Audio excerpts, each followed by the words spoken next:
کہ اس طرح سے مخاطب کیا گیا ہے. تو جسٹ وانٹیڈ ٹو سے، کیونکہ میں نے 2-3 دفعہ غالب صاحب کے منہ سے سنی، تو I wanted to just bring it to like light کہ اس کی ٹرانسلیشن جو ہیں یہ کیسے تھوڑی سی مختلف ہیں جیسے بیان کی جاتی ہے اس سے.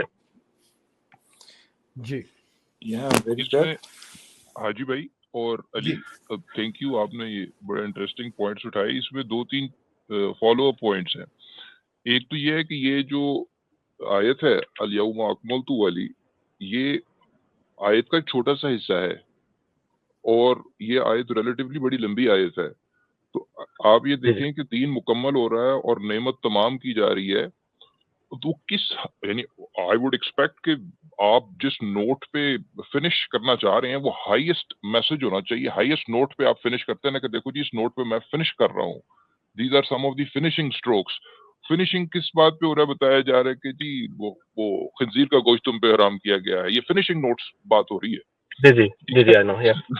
یعنی it's as comic as it gets کہ اس میں آپ کو یہ بتایا جا رہا ہے، یہ پڑھ لیں کہ جی آپ پر کیا کہتے ہیں جو مردار جو جانور ہیں وہ حرام کیے جا رہے ہیں. خون تم پر حرام کیا جا رہا ہے، تم پر اس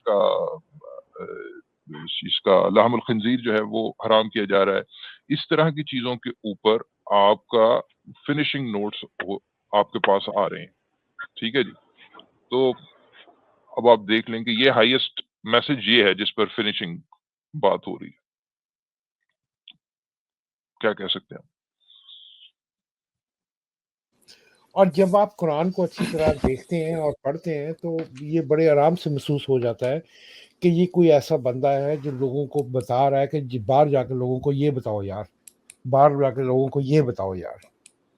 ہاں جی ہاں جی. اور اس میں اگر آپ سرکمسٹینشلی چیزوں کو دیکھیں تو اس میں بھی پتہ چلتا ہے کہ یہ بات خدا کی بات نہیں. یہ بات خدا ایسی باتیں نہیں کر سکتا ہے، بلکہ قرآن بائی اٹ سیلف رسول کے زمانے میں نہیں آ سکتا ہے، کیونکہ رسول کو قرآن کے اندر تھا کے صیغے میں کیا گیا ہے. چاروں کی چاروں مرتبہ جب محمد کی بات آئی ہے وہ تھا کے صیغے میں کہ کوئی محمد تھا کی بات ہو رہی. ٹھیک ہے نا. اس سے بھی آپ کو پتہ چل جاتا ہے. پھر آگے چل کے اگر آپ اس کو آگے بڑھاتے ہیں تو آپ کو یہ پتہ چلتا ہے کہ یہ پہلے جو تھے، جو یہ عربی جب کٹھے ہوئے ہیں تو جو ان کی جو یا کتاب بنا رہے تھے یا جو بھی کچھ وہ کر رہے تھے، تو اس کے اندر جو لوگ العزا اور منات وغیرہ کو اللہ کی بیٹیاں مانتے تھے وہ بھی اس میں شامل تھے.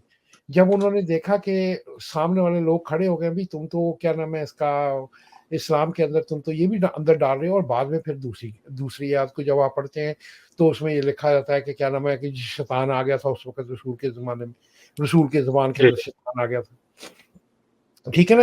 اس سے ہمیں ایوولوشن کا پتہ چلتا ہے کہ قرآن کی ایوولوشن اب بار بار ہوتی رہی ہے، آگے آتے رہے ہیں. جس طرح ان کے حالات بدلتے رہے ہیں اس طرح وہ آیات جو ہیں وہ منسوخ کرتے رہے.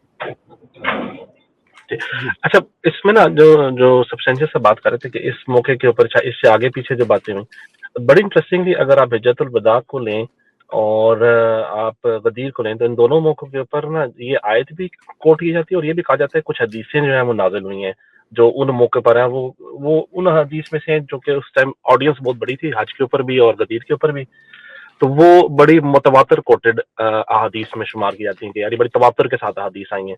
ان میں سے ایک جو ہے نا وہ ایک بہت ہی ایک بڑا ٹاپک ہے. میں ابھی اس اوپر کو چھیڑنا نہیں چاہ رہا لیکن ایک اشارہ دینا چاہ رہا ہوں. ان میں سے ایک حدیث ہے جسے کہتے ہیں حدیث ثقلین، دو بھاری چیزوں والی حدیث. تو اس میں اسی سپیچ کے بعد جو نبی تھے انہوں نے کہا کہ میں تمہارے درمیان دو بھاری چیزیں چھوڑ کے جا رہا ہوں. ایک میں قرآن چھوڑ کے جا رہا ہوں اور ایک میں اپنی اطرت اور اہل بیت تمہارے درمیان چھوڑ کے جا رہا ہوں. اب یہ بہت بڑا ٹاپک اس لیے ہے کہ یہ جو اوکیزن تھے کہ یہ ہے، اس کو مسلمان ایسے ٹریٹ کرتے ہیں جیسے کہ یہ آپ کہنے کسی قسم کا کوئی فیئر ویل ٹور ہو کہ جس میں نبی جو ہیں وہ لوگوں کو بتا رہے ہیں کہ بھئی اب میں تمہارے درمیان میں نہیں رہوں گا اور دین مکمل ہو گیا اور سب کچھ ہو گیا. لیکن اس کے یہ جو حدیث ہے یہ ایک طرح سے یہ بتاتی ہے مسلمانوں کو کہ بھائی تم نے بعد میں اپنی زندگی جو اسلام کے احکامات ہیں وہ کیسے لینے ہیں نبی کے بعد. اور انٹرسٹنگلی جو اس میں اومیشن ہے، جو چیز اس میں نہیں مینشن، وہ یہ ہے کہ اس میں کہیں پر بھی ذکر نہیں ہے کہ حدیث کو مینشن فالو کرنا یا میری سنت کو فالو کرنا. مطلب مجھے پتا ہے کہ اہل سنت کتابوں میں تقریروں میں یہ بات اکثر کہی جاتی ہے کہ میں تمہارے قرآن اور اہل سنت چھوڑ کے جا رہا ہوں, لیکن وہ ان کی اپنی حدیث کی کتابوں میں بھی نہیں ملتی.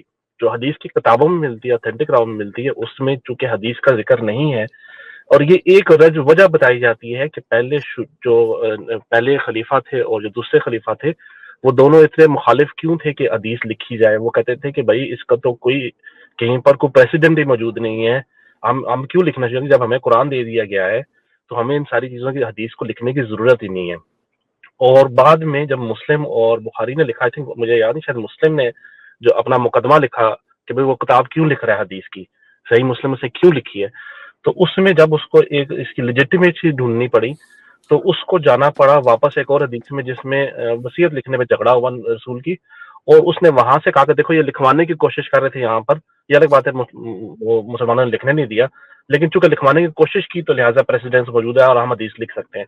لیکن پہلے 200 سال کسی نے حدیث نہیں لکھی, زبانی کلامی ایک دوسرے کو بتاتے رہے, اور اس کی وجہ یہ تھی کہ اسی موقع کے اوپر وہ آیت نازل ہوئی. تو اس بگ سبجیکٹ کہ حدیث جو ہے وہ کیسے سٹارٹ ہوئی, کیوں نہیں ہوئی, لیکن یہ ایک بڑا انٹرسٹنگ آرگومنٹ ہے اسی موقع کے اوپر, اسی تقریر کے اندر, اور جو لائکلی جس کا ایک ایکسٹریکٹ جو ہے وہ قرآن میں شامل ہو گیا کسی طریقے سے, اسی تقریر میں انہوں نے یہ بات فرمائی کہ بھائی آپ جو ہیں وہ میرے بعد جو سسٹم فالو کریں گے وہ آپ قرآن کو فالو کریں گے اور آپ میرے اہل بیت کو فالو کریں گے. کہیں پر بھی انہوں نے نہیں کہا کہ بھائی میری حدیث کو فالو کریں گے یا میری سنت کو فالو کریں گے. ٹھیک ہے سر علی بھائی, پھر آپ آگے چلتے ہیں, بند کرنے والے اور آخری کالر لے رہے ہیں. جی بہت شکریہ آپ, thank you for taking me, thank you for being very patient with my internet connection. Thank you Thank you.